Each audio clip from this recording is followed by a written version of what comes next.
கடைக்கு போறோம். இங்க வந்து புக்ஸ் மில்லியன் இல்ல பான்ஸ் அண்ட் நாவல்ஸ் நிறைய புக் கடை இருக்கு. அதுல போனீங்கன்னா ஒரு செஷன் இருக்கும். ஒரு ஆக்ஷன் புக்ஸ் எல்லாம் ஒரு செஷன்ல, இந்த மாதிரி புக்ஸ் எல்லாம். அதே மாதிரி செல்ஃப் இம்ப்ரூவ்மெண்ட்னு ஒரு புக் செஷன் இருக்கும்.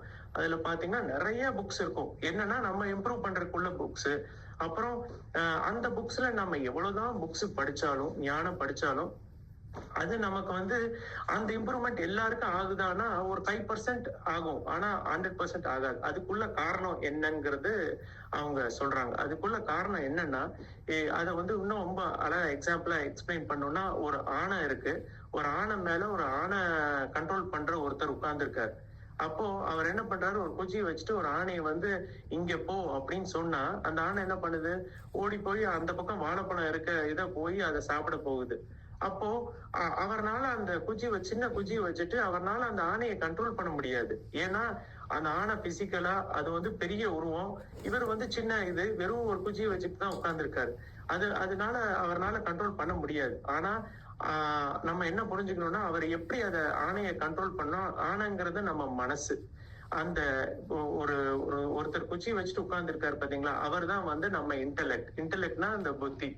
அப்போ அந்த ஒரு இன்டெலெக்ட வச்சுட்டு நம்மளால ஒரு மனசுல இருக்க தாட்ஸை நம்மளால கண்ட்ரோல் பண்ண முடியாது.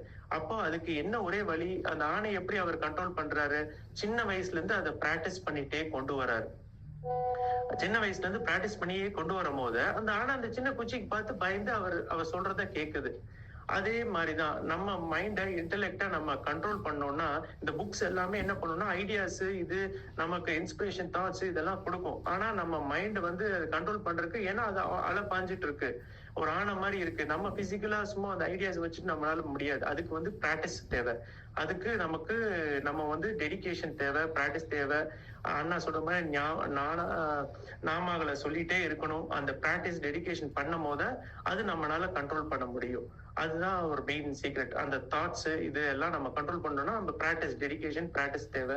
அதோட இன்னொன்னு வந்து வைராகியம்ங்கிறது வந்து நமக்கு வந்து அந்த கண்ட்ரோல். ஏன்னா நம்ம இப்போ ஆன்மீகத்தை எடுத்துக்கிட்டா, நம்ம நிறைய ஆன்மீகத்தை எது எடுத்துக்கிட்டாலும், எந்த டைப் ஆஃப் ஆன்மீகம் எடுத்துக்கிட்டாலும் நம்ம அவங்க சொல்றது ஒரே கான்செப்ட் என்ன, நம்ம எண்ணங்கள் கம்மி பண்ணணும்னா நம்ம வந்து நிறைய டிசைர்ஸ் வச்சிருந்தா நம்மளால எப்படிதான் நம்ம தாட்ஸ் நிறைய ஆயிட்டே தான் இருக்கும். அதை கம்மி பண்ணும் போதுதான் நமக்கு வந்து கண்ட்ரோல் வரும். அந்த வைராகியம் நமக்கு வேணும். அந்த வைராகியத்தை நம்ம கொண்டு வரும் போது நமக்கு வேணுங்கிறத, நமக்கு நல்லது செய்யணும் வேணுங்கிறத நம்ம நினைக்கும் போது அந்த தாட்ஸை நம்மளால கம்மி பண்ண முடியும். அந்த தாட்ஸை கம்மி பண்ணி அந்த வைராகியத்தோட நம்ம பிராக்டிஸ் பண்ணும் போது அதை ரீச் பண்ண முடியும். அந்த பாவ சூன்ய நிலையை ரீச் பண்ண முடியும். அதுதான் வந்து நான் பேசிக்கலா நிறைய இதுல பார்த்ததுல அப்ப அண்ணா சொல்றதுலயும் கேட்டு புரிஞ்சுக்கிட்டேன். அதான் சரி இன்னைக்கு அது நம்ம சொல்லணும்னு நினைச்சேன். அதான் ஐயோ, தேங்க்யூ.